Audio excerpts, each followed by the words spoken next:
Queremos desarrollar este tema y hablar sobre el futuro económico de la región. Conectamos esta hora con Iván Carriño, economista, escritor y conferencista. Gracias por atendernos, Iván. Muchas gracias, Enrique. Buenas tardes. Números demoledores. De entrada, ¿tiene que ver algo la inteligencia artificial que tanto escuchamos ahora? Bueno, yo creo que en general se exageran los temores con la tecnología. Es algo que venimos escuchando hace alrededor de 200 años. Estas preocupaciones sobre las innovaciones tecnológicas y el riesgo de la pérdida de empleos tienen ya 2 siglos. Empezaron con la creación de la máquina de vapor y las máquinas que permitieron la revolución industrial. Siempre estuvieron las personas y los expertos que pronosticaron el desastre y el fin del empleo. Y la verdad es que eso no se ha materializado. Yo diría más bien que la innovación tecnológica en general es complementaria del trabajo. Y por supuesto que hay algunos tipos de trabajo, de trabajos humanos, que sí que dejan de ser necesarios, pero lo que vemos en general, lo que hemos visto hasta ahora es que aparece un proceso de cambio muy gradual a través del cual ciertos sectores de empleo empiezan a reducirse, pero al mismo tiempo empiezan a crecer otros. Entonces, por ejemplo, lo que hemos visto en los últimos 20 años en, por ejemplo, la economía norteamericana, es que a pesar de un gran incremento y grandes procesos de innovación tecnológica, no se ha visto un aumento del nivel de desempleo en términos estructurales, ¿no? O sea, lo que explica el desempleo son más bien factores de coyuntura, crisis económicas, pero no la cuestión tecnológica. El estudio del foro indica geopolítica.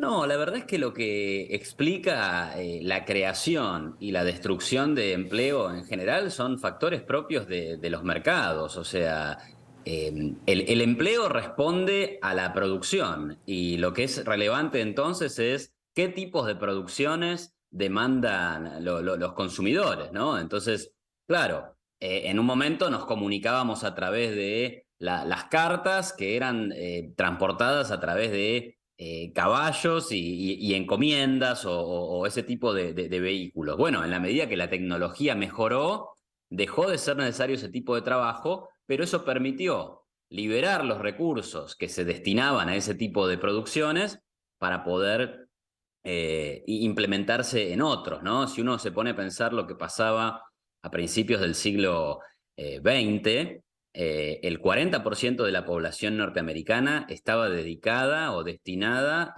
al campo. Hoy esa fracción es solamente del 1%, y no quiere decir que toda esa gente se quedó sin trabajo, sino que toda esa gente pudo cambiar su tipo de trabajo y encima se insertó en lugares donde empezó a cobrar más dinero, porque a través de todo este proceso lo que tuvimos fue una ganancia de productividad y eso genera una mejora de las condiciones de vida y de el poder de compra de los salarios. Oye, Iván, ¿y la pandemia de COVID-19? ¿Hubo home office, trabajo en casa? Quizá empleadores detectaron algo ahí.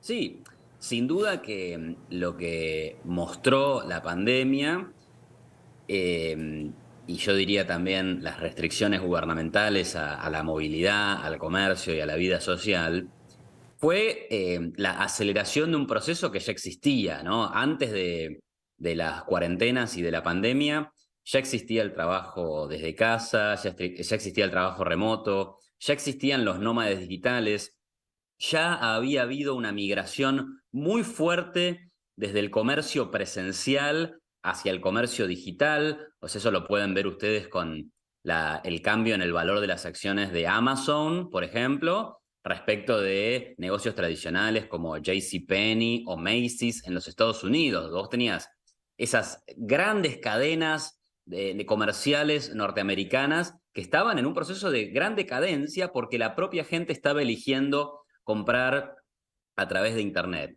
Mucha gente también estaba trabajando desde la casa y obviamente frente a la imposibilidad de ir a los trabajos físicos, se aceleró este proceso de empezar a trabajar desde casa. Pero lo que hay que notar también es que ese no es un trabajo que puede hacer cualquier tipo de persona. En general, los trabajos más intelectuales, analíticos, es decir, la gente que está más capacitada, que mejor educación recibió, sí tiene mucha mayor probabilidad de trabajar desde la casa. Ahora, el trabajo informal, el trabajo del comerciante que tiene un negocio a la calle, ese por supuesto que es imposible de trasladarse a la virtualidad, con lo cual lo que generaron las restricciones gubernamentales a la movilidad durante el 2020 y el 2021 fue una gran desigualdad entre algunas personas que no tenían ningún problema de trabajar a distancia y seguir cobrando su sueldo, y otras personas que se vieron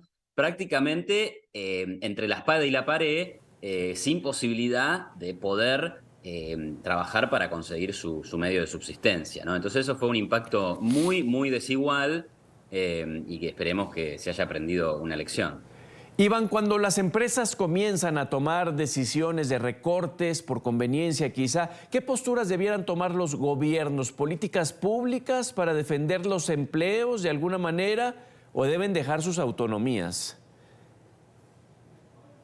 Es que lo mejor para defender el empleo y sobre todo la creación de buenos puestos de trabajo, es decir, de puestos de trabajo que generen buenos sueldos, es, por un lado, mantener una economía estable, ¿no? Yo, hablando desde Argentina, les puedo contar que los altísimos niveles de inflación generan un obstáculo enorme para que las empresas inviertan y para que las empresas contraten gente, pero además destruyen el poder de compra del salario. Entonces, lo que uno necesita es que haya trabajo, pero que haya un trabajo bien pago. Entonces, por supuesto que no tener estos niveles de inflación es importante, pero por otro lado, permitir un funcionamiento libre de la capacidad empresarial, que se puedan celebrar contratos, que esos contratos sean respetados.